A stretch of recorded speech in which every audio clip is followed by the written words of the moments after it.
The Galactic Council had ruled the stars for longer than anyone could remember. They prided themselves on order, control, and their ability to manage every corner of the galaxy. No species had ever dared to challenge them. At least that was what they believed. On the edge of the Orion Arm, a team of alien scientists worked on a project that had been whispered about in secret for decades. A dark, cold system had appeared on their sensors. It was small, unremarkable, and had no records in the galactic archives. Yet it pulsed with strange energy. The team called it the Gate System. Dr. Kael'vor, a thin, sharp-eyed scientist, stared at the readings on his screen. "There is something alive there," he said in his native tongue. His voice trembled slightly, though he tried to hide it. "It is active." His colleague Illyra smiled with confidence. "Active, yes, but it is weak. We can open the gate. We can see what is inside." The gate had been a theoretical project for centuries. The Council had forbidden anyone from activating it. Some called it dangerous. Others said it was curiosity in science, a chance to discover the unknown. Kael'vor ignored all warnings. "We will proceed," he said, his voice steady now. The laboratory hummed with energy as the team powered up the gate. The machinery was massive, glowing with pale light. A strange vibration filled the room, as though the universe itself were holding its breath. When the gate finally opened, the scientists expected emptiness. They expected darkness and silence. Instead, a voice spoke, in clear human English. "Unknown entity detected. Identify yourself or face defensive action." The room fell silent. They stared at the screen in disbelief. No one had spoken human in centuries. Earth had been abandoned to legend. Humanity had collapsed long before the rise of the Galactic Council. Illyra laughed nervously. "It must be a recording. A trick. The planet is ancient. No humans could survive here." Kael'vor shook his head. "I don't think so. Sensors show life, and it is intelligent, very intelligent." Before they could react further, the room shuddered. Alarms blared as the sensors began to overload. The gate itself shook violently, spewing sparks. A bright flash erupted from the system. In an instant, the entire research station was torn apart. Outside the station, orbiting above the gate, the Council ships barely registered what happened. One moment they were observing. The next, explosions ripped through their sensors. The main communications array was destroyed. The energy reading from the gate surged, faster than anything they had ever seen. From somewhere deep inside Earth, a single projectile was fired. The sensors couldn't trace its origin in time. It moved faster than anything the aliens had encountered. It hit the station with impossible precision. Every system on the station went offline. In the council chambers, panic spread like wildfire. High-ranking officers stared at the live feed, unable to believe what they were seeing. "You're telling me," Admiral Tirak said, his voice cracking, "that a pre-warp planet just destroyed our station, unassisted?" "Yes, sir," one of his aides replied. "Unassisted and with precise targeting. Our projections show all personnel were killed instantly. The energy signature indicates weapons far beyond our understanding." The council members leaned forward, fear growing in their eyes. No species had ever dared attack one of their stations directly, and no species had ever possessed this level of technology without guidance. On Earth, in a hidden command center beneath the ruins of Colorado, Commander Elise Monroe and her team were watching the unfolding chaos. The humans had been quiet for centuries. After the collapse wars, the surface nations had destroyed much of the old world, retreating underground. Humanity had rebuilt itself in silence, far from the eyes of the galaxy. Elise's hands hovered over a control panel. She was calm, precise, and deliberate. Beside her, Major Alan Brooks studied the data streaming from the gate. "They're curious," he said. "That's all. But curiosity can be dangerous." The President of Earth appeared on the main screen, her face solemn. "They have reopened the gate. The aliens do not know what they are dealing with. They believe we are weak pre-warp. We are not. We never were. And now we will remind them. The humans did not celebrate the attack on the alien station. They had no desire for revenge. Humanity had learned the cost of war long ago. Still, they had no choice but to respond. The gate had been opened and the council had been warned. Elise turned to Alan. "Prepare the defense protocols. Do not allow them to underestimate us." Alan nodded. "Understood. All systems are online. Automated defense grids activated. The orbital rail platforms are armed and ready. We wait for their next move. Meanwhile, the council tried to establish communication again. Their messages were formal, polite, and urgent. They wanted peace. They wanted understanding. They wanted to avoid war. The human response was simple. Silence. Then a single message, repeated across all channels in every known galactic language. You open the gate. Leave it closed. In the council chambers, the officers whispered in fear. Some could not understand how a species that had been forgotten for centuries could speak with such authority. Others could not understand how a planet supposedly primitive could fire weapons with lethal precision. Admiral Tirac slammed his fist against the table. This is impossible. How can they have technology like this? They have been isolated for centuries. A younger officer, trembling, said, Perhaps they were never isolated. Perhaps they have been preparing. Perhaps they were waiting. Tirac's face darkened. He had heard stories of humanity before, stories of cunning, resilience, and unmatched skill in war. But those were legends, myths, tales meant to warn other species. He had never thought them real. Above Earth in orbit, the first automated defense platforms powered up. Railguns rotated silently, scanning the heavens. Satellites adjusted positions, sensors glowing faintly in the darkness of space. Humans had spent decades preparing for this exact moment. Not for expansion, not for conquest, but for survival. Deep below the surface, the AI command system hummed. It had been programmed to defend the planet, to protect every last human life. It was patient, it was precise, and it was unyielding. Back at the council, desperation was growing. Attempts to calculate human strategy failed. Models collapsed as unknown variables multiplied. Every calculation underestimated Earth's potential. Every projection ended in disaster. In a small room on the surface of Earth, Elise Monroe studied the live feed from the gate. She did not smile. She did not speak loudly. Her calm presence filled the room. They do not understand us, she said softly. They think they can open the door and poke at us. They will learn their mistake soon enough. Alan Brooks shook his head. Do you think they will come through again? Elise's eyes never left the screen. Yes, they will. And when they do, they will discover exactly why humanity survived when others failed. We do not fight like them. We fight smarter. We fight harder. And we do not forgive. As night fell across the planet, the stars continued to shine. Above the hidden command centers, satellites floated silently, ready for the coming storm. On the edges of the galaxy, the council officers trembled as they realized the truth. Humans were not gone. Humans were not weak, and humans were more dangerous than anyone could have imagined.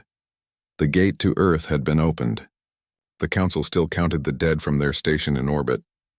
They did not yet understand that humanity's real power had only begun to show. Deep inside the planet, in bunkers, command centers, and secret facilities, humans moved with quiet efficiency. Every weapon system was ready. Every AI protocol was online. Every human soldier was prepared. Not for glory, not for conquest, but for survival. The council could not see it yet, but humanity was waiting, watching, learning, and above all, calculating. The universe had assumed that Earth was powerless, forgotten, weak. That assumption had just been shattered, and when the council realized it, it would already be too late. The Galactic Council had never faced anything like this before. Their advisors scrambled, trying to understand what humans had done. The destruction of their research station was shocking. It was not only precise, it was ruthless. Yet there had been no cries for revenge. No chaotic attacks, only one clear message: leave the gate closed. On Earth, Commander Elise Monroe and Major Alan Brooks stood in the command room, watching the energy readings from the gate. The humans had expected this. The Council's ships were massive, powerful, and numerous, but they underestimated one thing: the human way of thinking. They think we are weak, Elise said, her voice calm. They think we won't fight back. They are about to learn differently. Alan nodded. All orbital defenses are active. Earth's entire defense grid is synchronized. If they move, we will see them before they reach us. Humans had not rebuilt for expansion. They had rebuilt for survival. After centuries of isolation, they had studied war like no other species had. Their technology was advanced, but even more importantly, their strategy was unmatched. They had spent decades hiding and learning, preparing for a day like this. In the council chambers, Admiral Tirak slammed his hands on the table. We cannot let them remain unchecked. They are a primitive species. They should have no ability to challenge us. Primitive, one officer said, voice shaking. Sir, they destroyed our station. They have weapons that outclass our ships. They can predict our movements. Our calculations fail every time. Tirak's face darkened. Then we must send more ships. We will overwhelm them. They cannot withstand our full fleet. The council assembled their fleet quickly. Hundreds of ships, each armed with the latest weaponry, warped toward Earth. They were confident. They believed in their numbers, their technology, and their experience. They believed humans were just another primitive species that had been isolated too long. On Earth, the command centers were silent but tense. Elise walked from station to station checking systems. Each automated platform, each satellite, each railgun was ready. She did not speak loudly. Humans had learned the value of silence. Noise was a weakness. Alan pointed at a screen. They are moving. Hundreds of ships are on course for the gate. Elise watched the readings carefully. Good, let them come. Let them see what they awakened. The council fleet emerged from hyperspace near the gate. Their weapons glowed with deadly energy. The officers on the ships were confident. They had prepared for countless threats, but nothing like this. The first human observation came from the moon. Silent orbital platforms began tracking every ship. The humans had predicted their approach with astonishing accuracy. Each movement of the fleet was monitored, each angle of attack calculated before it even happened. A single railgun fired. The projectile moved faster than the council's sensors could fully track. It hit a cruiser directly in the center. There was no explosion as the aliens expected. No screaming. Only a sudden void where the ship had been. The sensors blinked. The cruiser was gone. On board the flagship, Admiral Tirak could not believe what he saw. How is this possible? He shouted. They are firing without being seen. They are precise. The human response was simple and devastating. Railguns fired again and again. Each strike removed ships from the council's formation. It was calculated. It was silent. It was perfect. Elise watched the fleet's movements. Her team analyzed the alien formations in real time. Every attack was anticipated, every weakness exploited. She did not smile. She did not celebrate. Humans did not waste energy on emotions when survival was at stake. Alan leaned over a console. They are adapting. Every ship they send is destroyed before it can respond. We have them exactly where we want them. Above the battlefield, the alien fleet struggled. Their weapons were powerful, but they could not hit a target they could barely detect. Their ships were fast, but the humans had already predicted every maneuver. Confusion spread. Panic followed. In the council chambers, the officers shouted over one another. We cannot fight them. Our weapons are useless. They are calculating everything. Tirak's face turned red. Then send more. Send everything. Do not let this species survive. Meanwhile, Earth's surface remained calm. Automated defense systems adjusted positions. Satellites scanned the fleet for new threats. The AI network coordinated every move. Humans had not only built weapons, they had built a mind that could anticipate war before it began. The first human message came again across the galaxy, sent in every language, every transmission channel. You opened the gate. Leave it closed. The message was simple, but its meaning was clear. Earth was not expanding. Earth was not seeking war. Earth was defending itself. And it would not stop. On the flagship, Tirak stared at the screens. This cannot be happening. How can a species so primitive be so advanced? A young officer spoke hesitantly. Sir, their history. It shows they survived catastrophes we cannot even imagine. They rebuilt, they studied, and they learned. They were never as weak as we thought. They just hid. Tirak slammed his fist on the console. Then we will destroy them. Send the entire fleet. Leave nothing alive. Elise watched the council's panic with quiet focus. They do not understand us, she said to Alan. They think power is just weapons and numbers. They do not know that humans fight smarter. They do not know that strategy is survival. Alan nodded. They are about to find out. The alien fleet tried to retreat. They attempted new formations, faster maneuvers, even coordinated attacks. But humans had anticipated all of it. Orbital platforms adjusted instantly. Railguns fired again and again. Ships disappeared from the galaxy without warning. The Council realized finally that humans were not just defenders. They were teachers of a harsh lesson. Every calculation failed. Every plan collapsed. The humans were patient. They were precise. They were deadly. On Earth, Elise and Alan watched the screens. No one cheered. No one celebrated. Humans did not glorify death. But they prepared for what was next. They had learned long ago that war was not entertainment. It was survival. The Council attempted diplomacy again. This time their messages were frantic. They promised peace. They promised cooperation. They begged for understanding. Humans replied the same way they always did. Silence. And then the simple warning. You opened the gate. Leave it closed. The aliens could not understand. They had never faced a species like this. They had never faced humans. Every assumption they had made about Earth, about its people, was wrong. Elise turned to Alan. They will come again. They will think they can overwhelm us. We will let them. And when they do, they will discover exactly why humanity survived for so long. We do not fight like them. We fight differently. We fight to survive.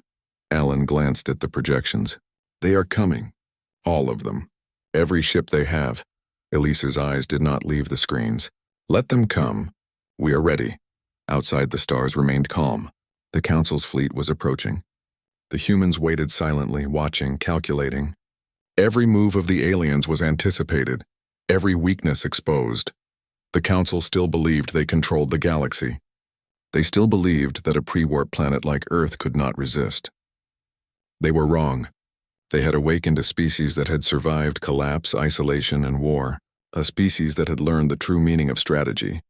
And when the aliens realized the full extent of human power, it would already be too late.